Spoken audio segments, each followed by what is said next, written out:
Julia, thank you so much for joining me. I really appreciate your time. And for everyone who's listening, we had a little minor hiccup with the technology, but we got over it. So thank you so much, Julia, for your help. Well, thank you for inviting me. It's a pleasure to have you on, and I thoroughly enjoyed your book, A Village in the Third Reich: How Ordinary Lives Were Transformed by the Rise of Fascism.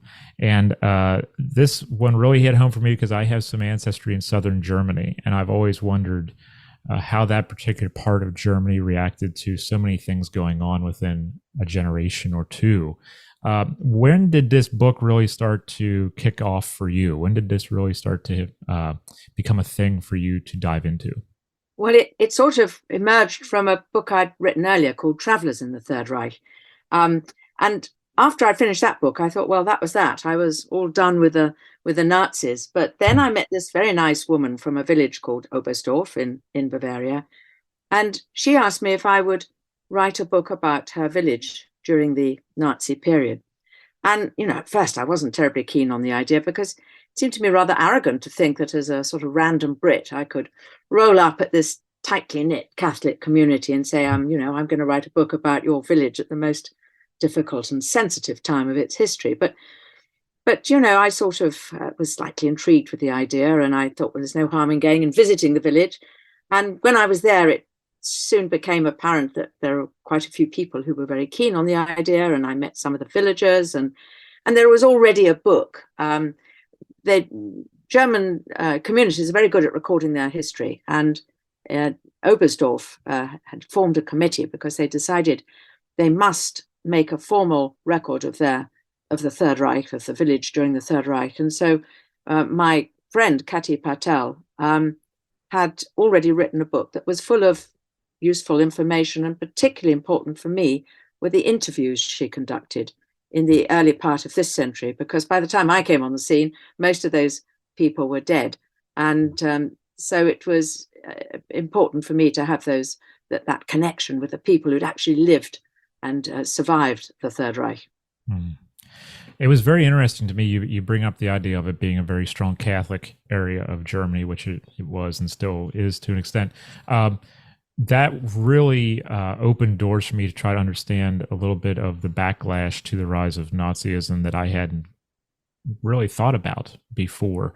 A little bit of a stubbornness at going up against the status quo, if you will, what was going on in Germany at the time.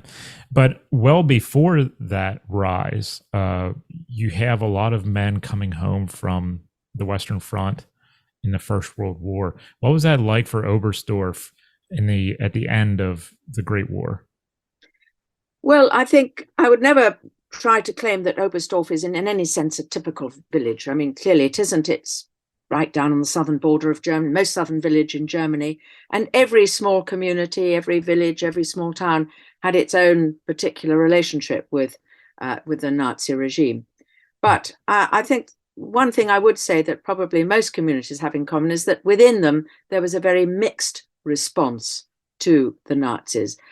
Starting at one end of the spectrum, there were people who were very enthusiastic, joined the party early, and remained devoted Nazis right through to the bitter end and even beyond. But then there were people who started out as very enthusiastic Nazis, but when they saw the true colors of the regime, they lost faith, if you like, and changed their minds. But it was very hard to change your mind, or to resist, or to protest, or to show any kind of dissent, because the likelihood is you would end up in somewhere like Dachau. And then there were other people who hated the Nazis from the start. And there were others who just wanted to keep their heads down and somehow survive. So even and Oberstdorf's population was about 4,000 before the war, and rose to about 8,000 with evacuees and refugees during the war. But I would say that even in that small population, there was the same diversity. So the veterans, to answer your question, coming back from the Great War, you would see that same diversity of response. Some veterans, and not so much in Oberstdorf, but many veterans were so frustrated and furious at the outcome, and they felt they'd been sold down the river, as it were, by the politicians in Berlin. So a lot of them joined the SA, became stormtroopers, and very enthusiastic supporters of Hitler, but others, and there were a number of these in Oberstdorf, who just wanted to put the Second World War behind them. They didn't like Hitler, they didn't like his politics, and they remained true independent spirits, men of the mountains, if you like. Mm-hmm. With the Weimar rising after the First World War, we in the West often think about the cabarets and the clubs and and the jaunty ways, if you will, of the Weimar, when in fact we're just thinking of probably what's going on in Berlin. We're not thinking about what's happening in Oberstdorf. What was life like during the Weimar for those in Oberstdorf, and did that kind of lead to the rise of the ideas of the Nazi Party in that area?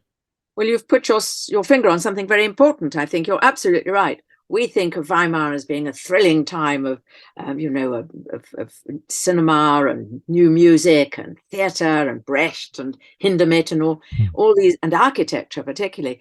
But of course, down in Oberstdorf and in much of Germany, it was a very different take on Weimar. What they saw was weak government. There were something like 50 different parties in the Reichstag. So, and not only was it a weak government, it wasn't standing up to the French, who the Germans hated, and they just had no confidence in the government at all. So they were longing for strong government, and that is, of course, what Hitler promised. So, although they were not particularly keen on the Nazis at the beginning, people did feel that Hitler was the kind of leader that Germany needed to restore its international prestige and put it back at the top table of nations, if you like. I mean, I think myself that national humiliation is perhaps, as a driver of conflict, sometimes underestimated, because the sense of humiliation after the First World War as a result of the Treaty of Versailles was immensely strong. And although people were close to starvation, although they were mired in grief at the loss of lost ones, although there was insurrection in many German cities, the Quakers who traveled around in Germany immediately after the First World War and had conversations with all kinds of people on trains and things, said the thing that seemed to really grip the Germans most was the humiliation that their country was now regarded as a kind of a pariah.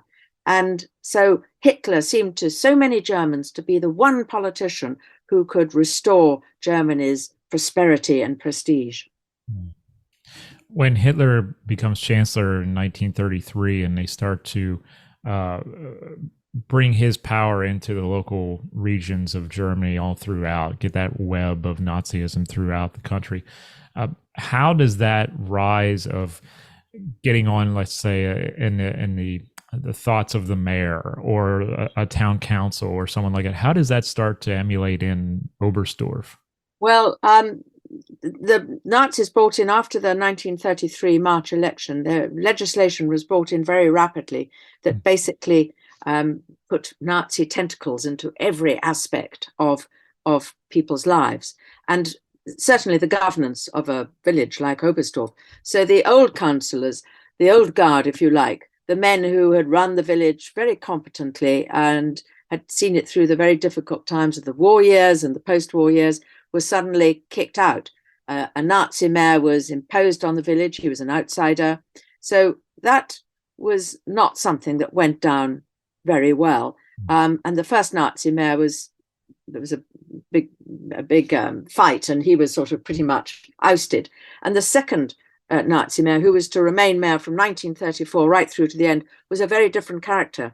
He understood the difficulties and the nuances, and although he had joined the Nazi Party and gave very robust Nazi speeches in the marketplace and so on, he soon realized, he was a decent man, and he realized that the regime was not really what he had hoped for. And so, as I said earlier, he couldn't have really resisted. He had a family. He had a son who was epileptic. If he had stood up and said and tried to resist in any way or protest, he would have simply been imprisoned or even guillotined. So what he did to manage his loss of faith in the Nazis, if you like, was simply to try and mitigate the worst act where he could. So he helped protect the handful of Jews in the village. He stopped people being. He protected people and stood up for people who were arrested for some minor infringement.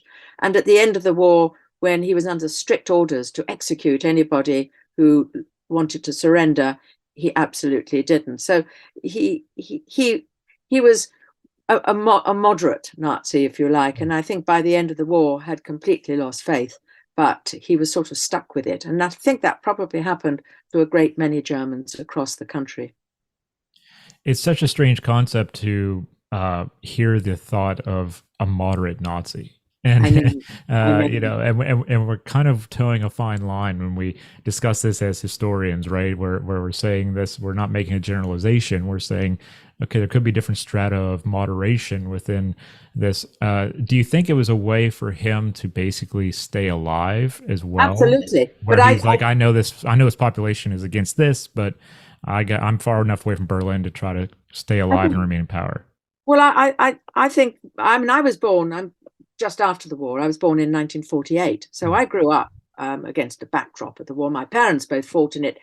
Parents of all my friends had fought in the war. The war was a big subject when I was a child. And I was brought up very much to think of it in terms of black or white, monsters and heroes. Right. And in a way, part of the purpose of this book, I think, was to explore the grey areas, because as we all know, life is not black and white. Most of us live in a sort of compromise area. And I think it's been rather under explored that there were people who may have started out, as I said, very supportive of Hitler for the reasons I've just been talking about, but then really did change their minds but were powerless to do anything about it. And I think Mayor Ludwig Fink, who's the man I'm talking about, was one of those. And I suspect that, as I said, there were probably many Germans who were caught in the grey area,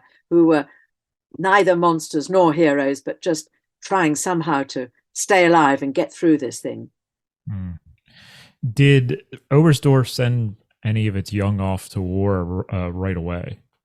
When the Second World War called up. I mean, yes, there was a very strict call-up policy that was implemented. I think even before the war began in 1939. So there was no escape if you were a young man, and even as a young woman, you were sent off to farms and to armament factories. And they used to send these young women off miles away from their homes. Many of them had never left their villages. So it must have been deeply unpleasant for them. But all the young were mobilized, and there really wasn't a very easy way of getting out of it. Mm-hmm. The persons I'm thinking of are those who are sent off to the Eastern Front, because they're used to mountainous terrain, and they're actually mountain troops, correct, that are put into German service? Yes, absolutely. They are really deeply involved in Operation Barbarossa, the advance into the Soviet Union or into Russia, who was an ally to them at one time, and they suddenly are not an ally. What was that experience like for not only the soldiers but the families at home to hear about this attack on the Soviet Union? Well, I was very lucky in as much as I was given access to 2 diaries kept by soldiers, one of them an officer, one of them not. And they both fought in the 99th Regiment of the 1st Mountain Division, which was the regiment that most Oberstdorfers fought in. There were probably a couple of hundred Oberstdorf young men who fought in that regiment. And with these diaries, I was able to track them right the way from day one of the war right through to the end, in certainly in Russia and in the Balkans and in the Blitzkrieg in Europe. So I had an extraordinary window into what it was like, and it was absolutely horrifying. There's no question of it.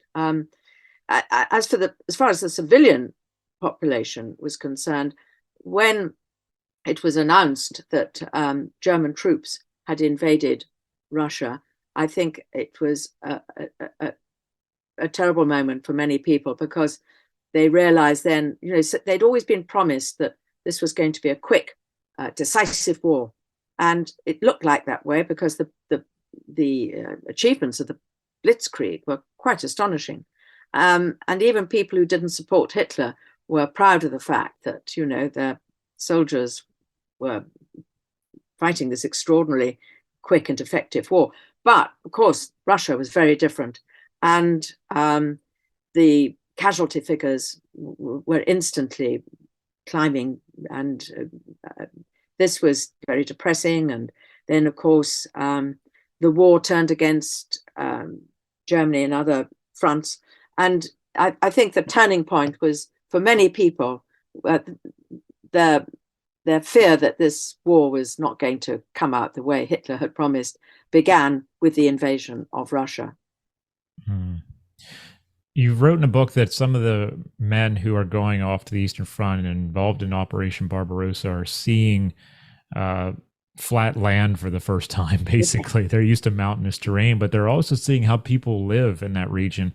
Yeah. And it almost reinforces the propaganda that they are living the prime life that's not those on the East. Yeah, you've absolutely struck a chord there, because these young people were brainwashed from a very young age. They joined the junior branches of the Hitler Youth and the Bundesdeutsche Mädel at the age of 10. And then they graduated to the senior branch. And certainly in the early 30s, it was all really rather good fun. It was a bit like the Boy Scouts. They sat round bonfires singing songs, Nazi songs, and they went on camping trips. And but the brainwashing went on constantly, so that they were told that they were the master race, and that particularly people in Eastern Europe were beasts, and Jews were animals, and all the rest of it, which you know all too well. So when they actually started marching across Poland and saw these incredibly poor villages and children with hardly any clothes and no food, they must have felt that this was actually true, that these that what they'd been told about the low standard of living and everything in Eastern Europe was actually true. But at some point, to begin with, they used to feed the Polish children that came into their nightly camps and things and show real humanity. But that seems to have disappeared, and they became brutalized and committed. Certainly in the Balkans, the German troops committed some particular, I'm talking about the 1st Mountain Division particularly, which is where the Oberstdorf boys were mostly fighting. And they undoubtedly committed atrocities. There's no question about it. Others perhaps behaved with as much humanity as was possible under the circumstances, but all of them were young. All of them had been brainwashed. And when I sat in the memorial chapel of the in Oberstdorf, which is right next to the church, you looked at this long columns of dead soldiers. They'd all died horrible deaths. It's a sobering thing to do, to sit in a chapel like that and look at all those dead young men, and all the horror that they caused under this evil regime. Mm-hmm. At the same time that all this is occurring on the Eastern Front, we see the rise of the number of people being sent to Germany and within German environs to be held as basically slave labor. Slave laborers, yes. Yeah. Did the people in Oberstdorf, even though they're separated from other portions of the region due to the geography, did they know what was going on as far as people were coming in to be used for forced labor? Well, one of the reasons I wasn't particularly enthusiastic about writing this book at the beginning was because I thought, well, what on earth can Oberstdorf tell us about the Third Reich? I mean, there it is, a little mountain village right down at the bottom of Germany. The war must have largely passed it by. Well, I was completely wrong about that, because I was fascinated to really discover that there was hardly a single aspect of the Second World War and the Third Reich that didn't touch Oberstdorf one way or another. And absolutely they knew what was going on. There were a lot of these big camps that we've all heard of, like Dachau and Belsen and Auschwitz and so on, had sub-camps. They spawned sometimes, dozens of these camps. And there were 2 or 3 of them close to Oberstdorf. There was a Waffen-SS training camp just outside the village, which was built and run by prisoners seconded from Dachau. And then towards the end of the war, BMW and Messerschmitt evacuated all their manufactories out because by then the Allies could reach Munich and Augsburg and bomb them. So suddenly they started in the next door valley to Oberstdorf, where the women had been milking cows. They suddenly found themselves making parts for the jet, the 262 jet engine, which was the first jet to be used in warfare. And so, yes, there were these manufacturers all around Oberstdorf making weapons, and there was the labor camps, and then there were the refugees and the evacuees. First of all, there were the evacuees from the Ruhr who came, many of them were evacuated to Oberstdorf, and then there were the refugees fleeing east to escape the Russians, the advancing Russians. And then just north of Oberstdorf, there's a sort of rather sinister fortress building that's still there at Sonthofen. And this was a sort of Nazi stronghold. And people like Himmler would come there to brief the local Nazis on things like the final solution. And it's hard to believe that, what he was telling people within the confines of this castle didn't leak out. So, yes, and also, of course, soldiers were coming home on leave all the time. And although they wouldn't have spoken about these things publicly, when they were, with their families or out in the mountains walking with their friends, they must have unburdened themselves. There was one soldier who was a member of a particularly unpleasant unit called the Einsatzgruppe. And they went in after the Wehrmacht, when they went into and conquered a new territory, and murdered Jews and gypsies and anybody else the Nazis didn't like. And he was responsible for organizing the murder of 700 gypsies in Crimea. So, when he went back to Oberstdorf, did he tell his wife? Did he sit in a pub with a mate and tell him about it? Must have done. And so, yes, the answer to your question is absolutely. In my view, the villagers knew what was going on, and in much more detail than you might imagine from a village so far away from the center of action. We hear a lot in the modern era about conflict regions creating refugee crises. And Oberstdorf seemed to experience that, as you said. Refugees from the fronts were coming in large numbers. They didn't want to be around the fighting, number one. They didn't want to be under the sphere of influence of the Russians either. What kind of a strain did that put on the local population, even though it was a vacation spot, a tourist spot? Now you have people who are not on vacation. They are there to survive. Oh, it put a huge strain on them. I mean, for a start, it's a mountain community, and they didn't really like outsiders anyway. Even from Germany, let alone foreigners. And of course, after Germany's surrender, suddenly the tables were turned, and it was up to the villagers to find. They got the slave laborers and the Russians and the Jews, all the people they had been brainwashed for decades to despise and hate, were suddenly the people that they had to look after and supply with food. And immediately after the war, many Germans were very, very close to the point of starvation. There was really no food. And interestingly enough, it was a British publisher, Victor Gollancz, who was himself Jewish, who went to Germany and became aware of the terrible state of the German civilian population. And he was one of the first people to bring this to the public attention and do something about it. And then, of course, there was the Marshall Plan. But in the immediate months after the war ended, it was very difficult. Suddenly, the Germans, in a way, it made the Germans feel they were victims, which perhaps stopped them or prevented them from really examining their own culpability, how much they had contributed to the tragedy of the Nazi regime. And that, just at the time when people should have been asking these questions, they were so focused on trying to stay alive and put their lives back together that those questions weren't really asked, I think, until very much later, when it was in some ways too late to ask the people who had been most involved. Mm-hmm.